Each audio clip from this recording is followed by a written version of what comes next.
Do you want to make up an intro? I don't know if I can even do things off of the cuff at the moment.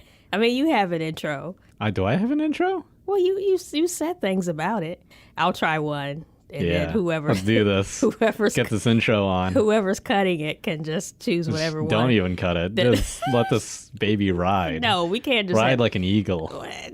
You're just saying words now. you're just saying how conversations You're happen. just saying popular phrases of the 90s. Get her done. Is that the 90s? No. Would you say ride like an eagle? It's fly like an eagle, right? It doesn't matter.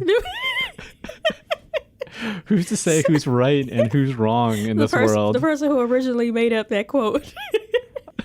But hey, guys. So what we're going to do this week, we're going to have you listen to an older episode that we recorded some time ago, and then we'll be back with more content. Content? What is that? Yeah. That's the things that we put together to make the show. I don't believe you. Well, I feel like it's a housing shelter for ex-cons. A content. Oh. Insert actual laughter here.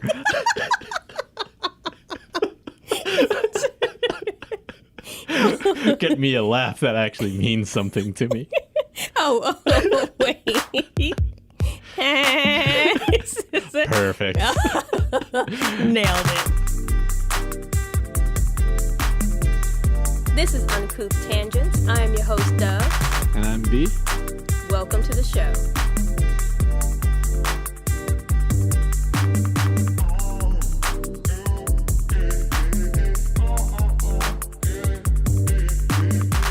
Why are we here today? Why are we here today? I can't remember. All right. It's because we're actually super busy this week, and so we're going to give you guys a fun little episode. It's kind of a preview track from our couple episodes ago when we were testing out the new location. So it's going to be a conversation of that, and what else? That's Is that about accurate? Yeah. That's it. Just go ahead and roll that beautiful bean footage. What? Why is it bean footage? You've never seen the Bush's baked beans commercials? It's with the talking dog. Oh, possibly. That's a long time ago. Yeah, I know. I pull things out from a long time ago because I'm an old, aging dinosaur. Well, one of those things is true, at least. A dinosaur. You do talk about really old things. I have like an immense library of knowledge of useless things. Not just Jeopardy things. It's like super useless things. Like, because I would utilize that knowledge so hard if there was a game show that could be like, hey, what was that show? What was that movie with Whoopie Goldberg and the dinosaur? And I would say, it's that movie with Whoopi Goldberg and that dinosaur. That movie doesn't exist. Oh, it totally does. It's called like Eddie, or it's like some guy's name. It was a dinosaur? Yeah, it's like Rex or something like that. Eddie? I thought that was when she was the basketball coach. No, you're right. So your useless knowledge Yeah, my useless knowledge is always wrong. Useless. And I don't remember any time when Jeopardy knowledge was actually useful, except for Jeopardy. being on Jeopardy, Yeah. not in real life situations. Yeah, Ken Jennings is a huge nerd. Who's a millionaire nerd. Why are all the nerds millionaires? Should beat them up. Take all their money. Their lunch money. I'm not sure that's how it works now. I'm sure that's what we could do. That's how we bring money back to the people. No more taxes. We just beat them up, put them in headlocks until they give us their lunch money. Okay, that's one way to do it. Mm-hmm. So all the politicians are nerds? No, politicians aren't that rich. They're only rich because, like... I'd rather beat them up. Beat the politicians up? Yeah. No, other than the nerds, because they're absolutely useless. Politicians are absolutely useless, and they don't make that much money.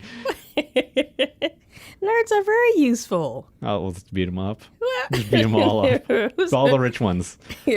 What's that team of nerds? Anonymous? They say it's one person, but I doubt it. No, it's definitely not one person. Yeah. Hacked instantly. Yeah, I like that person. Don't hack us. Help us. We have student loans. Help us. No, they're not the nerds destroying society. There's like people who work at like Apple and Microsoft and Google. Like, let's beat up those nerds. What? No. Yeah. They're fine. No, they're going to bring about the end of the world. By doing what? Creating an Helping AI. us? No, well, that's the thing that they'll sell us on. They'll make us think that they're helping us, but really It's all tools to make us weak so that we won't beat them up. Okay. I appreciate your thought process there. I thought you liked conspiracy theories. I like the ones that I think make sense. So I make up conspiracies that don't make any sense. All right, Whoopie Goldberg. With Rex, the dinosaur. Wouldn't be the first time I heard that joke. What, the Rex, the dinosaur? Well, just Whoopi Goldberg in general. Oh, yeah. I wasn't even thinking about that.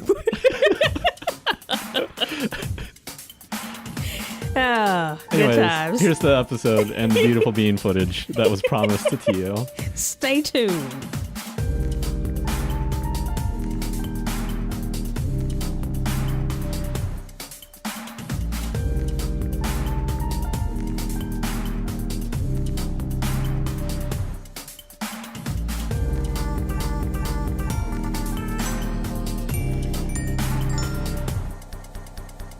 What'd you do this past weekend? What did I do this past weekend? You know what? I heard from a certain source that you had to get your brake pads fixed. Oh, yeah. Good old car work. You know what? I could have died on those brakes. I heard. Apparently you didn't have brakes. I didn't. Those pads were so brittle. It was like a slice of pita bread. They were really thin. I have a picture of them. Do you know what the shoes look like? What shoes? Well, I guess I'm supposed to say pads. The pads, not the shoes. I don't know too much about cars. I'm not going to pretend like I you do. got new car shoes. Yeah. I needed to go get my car some new shoes. Blow these dice. My car needs a new pair of shoes. God. I didn't mean to be so stereotypical. It's like, I'm a girl, don't know nothing about cars. No. It's fine. I'm a nerd. I don't know anything about cars either. I would have went right along with you. Well, that's why I hesitated to show you the picture of these pads, because I don't know if you know what the original ones are supposed to look like. But anyone that knows cars would know that the pad is a very thick piece of material. I guess, yeah. So it's a thick piece of material. It's, what is it, about almost an inch thick or something like that? I don't know the actual dimensions of it. I don't know. It might be like metric. So like a metric inch. However, whatever it was, the actual shoes that came off of my car was 1/3 that size. And it was brittle, so it was like breaking off. Did it smell funny? Well, I didn't smell it. Hey, why not? I mean, that is a guy thing. I wasn't doing the actual taking off and replacing of the pads and the rotors. Had to get the rotors replaced as well. How did you know that the brakes weren't as good as they used to be? Well, once you start crashing into things and you can't stop. Why wasn't That's really that was when my you know. secret way to see if did you crash into something? Is this how you knew? No, it was actually when I was going down a hill and I would try to brake. I would hear a metal on metal sound. Oh, that's bad. Well, yeah. There you go. Well, thank God you got it fixed. Yeah. But it was weird because that metal on metal sound wasn't happening any other time that I would apply the brakes. And also there were other telltale signs of, the brake pedal. I wasn't completely touching the floor, but you were just slamming on it. No, because I baby my brakes. I baby everything in my car because sometimes it takes me a while to get some things changed. And so I'm definitely not one to drive really close behind the car that's in front of me. I'm not going to brake very hard. And so braking was such an ease that I guess it was saving the brakes. Do you know when the last time you got it changed? This is the first time it's been changed. It's the first time I remember changing. So it could have been changed previously. You just don't know. Well, if it was changed previously, it's been beyond 5 years. If it was changed, you've had your car, I feel, forever. About 8 years. Yeah, that's like since I've known you. That is not since you've known me. You've known me for longer than 8 years. So I've actually gone through, since I've known you, 3 cars. What? Yeah. I didn't know that. Yeah. I just, and you destroyed all of their brakes. No, I actually, I did go a long time without changing the brakes in this one, but normally I keep up with the upkeep of all of my vehicles. The first car that I had was absolute shit. That was a lemon. Hmm. What was it? It was I think it was a 1998 Mercury Mystique. I don't even know what that is. It was blue. That car was a lemon. I was once taking my grandmother to the mall. Mm-hmm. So this was, soon after I learned how to drive, even though it took me a while to do so. Everyone else was 16 and had their learner's permits. And I was like, I'm just going to wait a while. So anyway, I was probably like 20 years old, 21 or some shit. So I'm taking my grandmother to the mall. And along the way, underneath the hood, just like starts smoking, just like engulfed in smoke. And I'm like, oh no, my old lady grandma's in here. What do I do? So I, pull over. Cop starts driving past. I was like, yes, a cop is here to save the day because that's what they do, right? No, he just kept on driving past. I was like, oh, well, guess I got to figure things out myself. Well, this was the 90s, right? I mean, as we've discussed before, like this was not the 90s. The 90s don't care about black women. I can't. Well, no one cares. Well, no. No, it wasn't the 90s. Okay. It was way past the 90s, but even still, I received no help. But the car was a piece of shit anyway. So well, that was my first car. But that car, I guess, in a sense, was a slight blessing because I learned how to, do things in a car as far as like changing the spark plugs and, checking the oil and doing minor things like that. That's more than what I did. Yeah. Well, it was such a horrible car that something needed to be done on it all the time. There was also one time where in that same car, I was driving out of my parking lot and the tire falls off. Just straight off. Yeah. It was just like a cartoon. It just falls off. It starts rolling in a different direction. And I'm, at a stop, obviously, because I don't have a third wheel. And I just see it, just look out the window, see my wheel just rolling along. You didn't notice anything? It just started, just stopped. Of course I noticed it. Well, no. I'm just saying like feeling wise, like the car just stopped and then you just saw your wheel. Well, no, there was there was a wobble. Oh, there was and a then wobble. there was a like a crunch sound of like the whatever that metal piece is that the tire goes around. the wheel mechanism thing. No, that's not the spark plug. But anyway, that piece, it hits the ground because the tire's off of it. We just see the tire rolling along the sidewalk there. Yeah, I think it's just a rite of passage to have your first car be shitty as possible. And if you just had a brand new car, well, fuck you. But for some people, I mean, a lot of people have cars given to them from like parents and things like that. I didn't have that. Yeah. Was that you? Or was that you? No, I'm the youngest of my family, so I got the car all the other siblings had. So by the time I had the car, there was already 230,000 miles already on it. Okay. Well, you still received a car. I racked up more because I ended up being my improv group's taxi. So basically anybody who wanted to ride anywhere, I would just be like, yeah, just hit me up. And then I'd drive everywhere. I used to know the entire town like the back of my hand. Wow. This is like before GPS. And this is incredible for a millennial to be like, I know where I'm going without a phone. This is I certainly didn't know. Yeah. I didn't have a great sense of direction. I mean, I probably don't now because I use my cell phone. It's gone. Yeah. Like everywhere I go, I try to make a conscious decision to pay attention to where I am just in case my phone doesn't have a signal or something like that. But yeah, I was pretty horrible at it. There was one time where I got lost somewhere in DC and I called my dad because my dad used to be a cab driver. Oh, yeah. And all I had to do was just tell him, I told him the most obscure thing. I said, I don't see a street sign. I'm at the corner. There's a red brick building across the street from me. And then there's like a library on this other side. He was like, all right, I'm coming to get you. I know where you are. Yeah, I feel like as a taxi driver, he just, it has to know everywhere. Like the first couple of years I was working around DC, I knew DC like the back of my hand. You could tell me like what street corner and everything, and I could figure it out. DC is so difficult for me. But I lost that as soon as like Waze stepped into my life and showed me like all these like different weird ass pathways to get to the office or to get wherever I need to go, it's completely screwed up my entire perception of the city. DC is such a hard place to navigate, at least for me.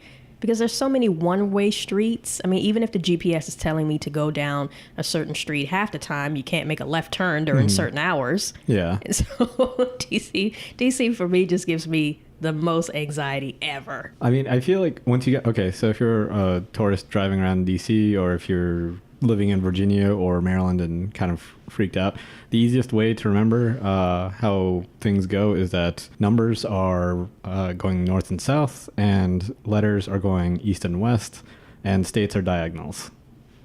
So okay, that means if you're on a state, you're eventually going to run into a traffic circle.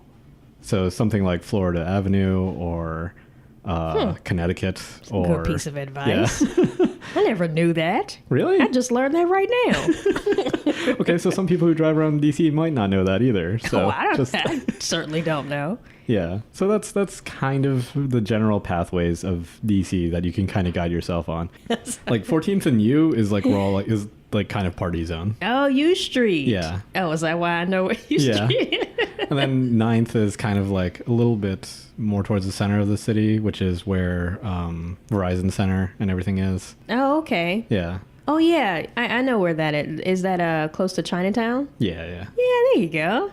Yeah, so, I mean, you could also just forget all of that and just take the metro and just remember the metro. That's what I do. Stops. Yeah. As long as the metro isn't on fire for that day. Also, when you look at the metro map, do not trust it for, like, distance. It is never, like, proportional. Oh, yeah. Because some places look like, oh, they're right next to each other. They're hella not. Or some places look hella far and they're really not. Like, sometimes you could actually just get out of one metro station, just walk it, instead of taking the 4 transfers it takes to like get around, because you have to like slingshot yourself around it. Reading a map is very important. Yeah, this is where I'm like, okay, go check out Apple Maps or Google Maps, because they're pretty good at doing transit system maps. So you don't get lost. Also, stand on the right and walk on the left. Don't just stand on the left side of the escalators, because that pisses everyone off. I guess this is kind of a continuation of DC things. Well, we did miss some things. Yeah, there's definitely more DC things that we could talk about. But I think that that's actually something that's general all over. Like when you're on a metro escalator, that you would stand on the right side and walk down on the left side. Because I've seen some escalators, like the largest escalator in the world, I think it's in Russia or some shit like that, where they do the same thing there. They stand on the left. No, they stand on the right. I know, but there are these left. assholes who are just on their phones or like just don't want to move with society and just stand on the left. Assholes are everywhere. You just clog the artery and the place just shuts down from a heart attack. You're the cheeseburger of society. Yeah, stop being that cheeseburger. You're delicious, but you're in the way. What'd you do this weekend? I went to a bar/movie theater and I saw The Running Man with Arnold Schwarzenegger.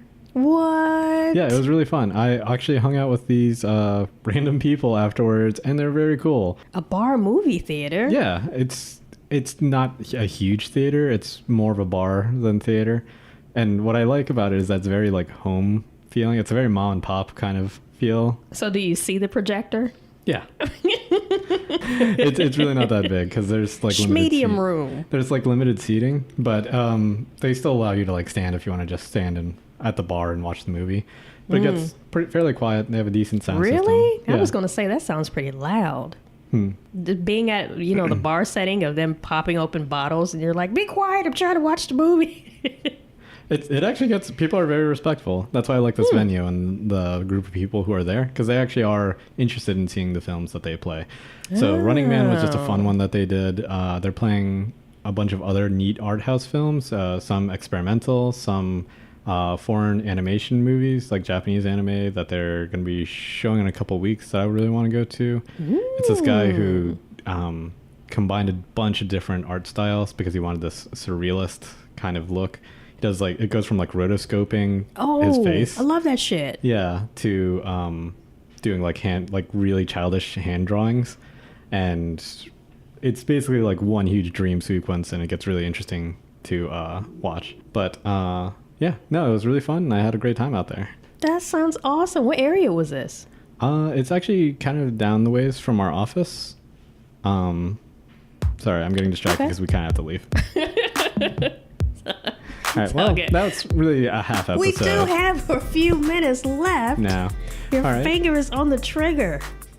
Well, follow us on Facebook and Twitter. And shut it down. I can't stop him. Go to uncouth tangents.com. We gotta go. All right, I love you. Bye. Everybody.